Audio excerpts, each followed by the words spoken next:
আজকের আলোচনাটা বেশ অন্যরকম হতে চলেছে। আমরা তিনটে একদম আলাদা জগতের খবরকে এক সুতোয় বাঁধার চেষ্টা করব। একদিকে ভারতের সুপ্রিম কোর্ট, অন্যদিকে বিশাল এক আন্তর্জাতিক বাণিজ্য চুক্তি, আর সবশেষে কোটি কোটি বছর পুরনো জীবাশ্মের গল্প। ভাবছেন তো এই তিনটের মধ্যে যোগসূত্রটা আবার কি? চলুন সেটাই খুঁজে বের করা যাক। আচ্ছা, একটা আইন তৈরি করা হলো সমতা আনার জন্য, অথচ সেই আইনকেই বলা হচ্ছে বিপজ্জনক। এটা কিভাবে সম্ভব? ঠিক এই প্রশ্নটাই কিন্তু এখন ভারতের সর্বোচ্চ আদালতকে ভাবাচ্ছে। চলুন বিষয়টার গভীরে যাওয়া যাক। তো আমাদের গল্পের শুরুটা হচ্ছে ভারতের শিক্ষা ব্যবস্থা নিয়ে। সেখানে বৈষম্য বা ডিসক্রিমিনেশনের সংজ্ঞাটা ঠিক কী হবে তা নিয়ে এমন একটা বিতর্ক শুরু হয়েছে, যেটা এখন একেবারে সুপ্রিম কোর্টে পৌঁছে গেছে। এই পুরো বিতর্কের কেন্দ্রে আছে ইউনিভার্সিটি গ্রান্টস কমিশন, মানে ইউজিসির একটা নতুন নিয়ম। ভারতে উচ্চশিক্ষার সব কিছু কিন্তু ইউজিসি দেখে। তো তাদেরই 2026 সালের একটা নিয়মকে সুপ্রিম কোর্ট আপাতত হোল্ডে রেখেছে, মানে স্থগিত করে দিয়েছে। আসল প্যাঁচটা কিন্তু এখানেই। দেখুন, আগে যে 2012 সালের আইনটা ছিল, সেখানের বৈষম্যের সংজ্ঞাটা ছিল বেশ বড়, মানে অনেক কিছুই এর আওতায় আসত। কিন্তু এই নতুন নিয়মে কি করা হয়েছে? বলা হয়েছে জাতিভিত্তিক বৈষম্য মানে শুধু এসসি, এসটি আর ওবিসি সম্প্রদায়ের বিরুদ্ধে বৈষম্য। এর ফলে হচ্ছেটা কি? অনেকেই বলছেন সুরক্ষার যে ছাতাটা ছিল, সেটাকে এক ঝটকায় অনেক ছোট করে দেওয়া হলো। আর আদালত কিন্তু বিষয়টাকে মোটেও হালকাভাবে দেখছে না। স্বয়ং প্রধান বিচারপতি বলেছেন, এইভাবে সংজ্ঞাটাকে ছোট করে আনলে সমাজে বিভেদ তৈরি হতে পারে, যার প্রভাব হতে পারে বিপজ্জনক। কারণটা খুব পরিষ্কার, এর ফলে বহু মানুষ আইনি সুরক্ষার বাইরে চলে যেতে পারেন। তো একদিকে যখন দেশের ভেতরে পরিচয় আর আইন নিয়ে এত বড় একটা বিতর্ক চলছে, ঠিক সেই সময়েই কিন্তু ভারত বিশ্বমঞ্চে বিশাল একটা অর্থনৈতিক চাল দিয়েছে। চলুন এবার সেই গল্পটা শোনা যাক। এটা কিন্তু সত্যি একটা বিশাল খবর। ভারত আর ইউরোপীয় ইউনিয়নের মধ্যে একটা যুগান্তকারী ফ্রি ট্রেড এগ্রিমেন্ট বা মুক্ত বাণিজ্য চুক্তি সই হয়েছে। আর এটাকে কিন্তু শুধু টাকার অঙ্কে দেখা হচ্ছে না, বরং একটা বিরাট রাজনৈতিক সাফল্য হিসেবেও দেখা হচ্ছে। এই চুক্তির প্রভাব যে কি বিশাল হতে চলেছে সেটা একবার ভাবুন। প্রায় ৯৭% ইউরোপীয় পণ্যের উপর থেকে ভারত শুল্ক তুলে নিচ্ছে, আর ওদিকে প্রায় ৯৯% ভারতীয় পণ্যের উপর থেকেও ইউরোপ শুল্ক তুলে নেবে। মানে ব্যবসা বাণিজ্যের জন্য একেবারে একটা নতুন দরজা খুলে গেল। দ্য টেলিগ্রাফ তো এটাকে বলছে mother of all trade deals, মানে সব বাণিজ্য চুক্তির সেরা চুক্তি।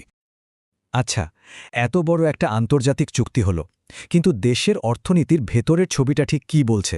চলুন এবার কিছু খটমট সংখ্যার দিকে নজর দেওয়া যাক, যেগুলো আসলে দেশের অর্থনৈতিক নাড়ির স্পন্দনটা বুঝিয়ে দেয়। প্রথমেই দেখা যাক জিডিপি গ্রোথের পূর্বাভাস। সরকারের ইকোনমিক সার্ভে বলছে আগামী অর্থবর্ষে দেশের অর্থনীতি প্রায় ৭% হারে বাড়তে পারে। এটা কিন্তু একটা বেশ ভালো লক্ষণ, একটা সুস্থ অর্থনীতির ইঙ্গিত। কিন্তু অন্যদিকে একটা অন্য ছবিও আছে। সারা বিশ্বে যে একটা অনিশ্চয়তার আবহাওয়া, তার জন্য বিনিয়োগকারীরা এখন শেয়ার বাজারের মতো ঝুঁকিপূর্ণ জায়গা ছেড়ে সোনায় টাকা রাখছেন। আর তার ফলেই দেখুন সোনার দাম একেবারে নতুন রেকর্ড ছুঁয়েছে। আর এই একই ট্রেন্ড কিন্তু রূপোর বাজারেও। শুধু সোনা নয়, রূপোর দামও হুহু করে বেড়ে নতুন রেকর্ড তৈরি করেছে।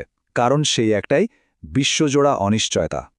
টাকা পয়সা, অর্থনীতি, বাজার এসবের অস্থিরতা থেকে এবার চলুন এক লাফে চলে যাই কোটি কোটি বছর পেছনে, এমন এক সময়ে যা আমরা কল্পনাও করতে পারি না। কারণ বিজ্ঞানীরা সম্প্রতি এমন কিছু খুঁজে পেয়েছেন যা আমাদের এই পৃথিবীর জীবনের পুরো গল্পটাকেই হয়তো নতুন করে লিখতে বাধ্য করবে। এই যে দেখছেন অবিশ্বাস্য জীবাশ্মটা, এটা পাওয়া গেছে চীনের একটা ছোট খনি থেকে। এটা প্রায় ১০০টা নতুন আবিষ্কৃত প্রজাতির মধ্যে একটা। আর এগুলোর গুরুত্ব কি জানেন? এগুলো আমাদের সেই সময়ের গল্প বলছে, যখন এক ভয়াবহ মহাবিপর্যয়ের পর পৃথিবীতে প্রাণেরা আবার নতুন করে টিকে থাকার লড়াই শুরু করেছিল। এখন প্রশ্ন হল, এই আবিষ্কারটা এতটাও গুরুত্বপূর্ণ কেন? এর উত্তর লুকিয়ে আছে সিংস্কিভ ইভেন্ট নামের একটা ঘটনায়। আজ থেকে প্রায় ৫১ কোটি বছর আগে পৃথিবীতে এমন একটা বিপর্যয় ঘটেছিল, সম্ভবত অক্সিজেনের পরিমাণ কমে যাওয়ার কারণে, যা তখনকার প্রায় অর্ধেক প্রাণী প্রজাতিকে বিলুপ্ত করে দিয়েছিল। এটা পৃথিবীর জীবনের ইতিহাসে একটা বিরাট মোড় ছিল। এই যে নতুন পাওয়া জীবাশ্মগুলো, বিজ্ঞানীরা এদের নাম দিয়েছেন হুয়াইয়ুয়ান বায়োটা। আর এদের আসল গুরুত্বটা হল, এরা আমাদের ঠিক সেই সময়কার ছবিটা দেখাচ্ছে। ওই ভয়াবহ বিলুপ্তির ঠিক পরপরই পৃথিবীতে প্রাণীরা কেমন ছিল, কিভাবে তারা আবার ঘুরে দাঁড়াচ্ছিল। তাহলে দেখুন, আমরা তিনটে আলাদা গল্প শুনলাম। আইন নিয়ে বিতর্ক, অর্থনীতির বড় বড় চুক্তি আর কোটি কোটি বছরের পুরনো ইতিহাস। এখন প্রশ্ন হল, এই সব কিছুর মধ্যে যোগসূত্রটা ঠিক কোথায়? একদিকে আমরা দেখলাম একটা দেশ তার নিজের পরিচয়, তার সমতার নিয়মকানুন নিয়ে কতটা আলোড়িত। আবার অন্যদিকে দেখলাম এই অনিশ্চিত পৃথিবীতেই ভবিষ্যতের ভিত তৈরি করার জন্য কত বড় বড় আন্তর্জাতিক চুক্তি হচ্ছে। আর সবশেষে আমরা ডুব দিলাম আমাদের গ্রহের সুগভীর অতীতে আর খুঁজে পেলাম পাথরের বুকে খোদাই করা টিকে থাকার এক অবিশ্বাস্য গল্প। তো দিনের শেষে প্রশ্নটা এটাই থেকে যায়, আজকের বিতর্ক, আগামীর পরিকল্পনা আর সুদূর অতীতের টিকে থাকার শিক্ষা, এই সব কিছুর ভিড়ে আমরা আসলে কোনটাকে সবচেয়ে বেশি গুরুত্ব দেব, কোনটা আমাদের পথ দেখাবে? এটা কিন্তু সত্যি ভাবার মতো একটা প্রশ্ন।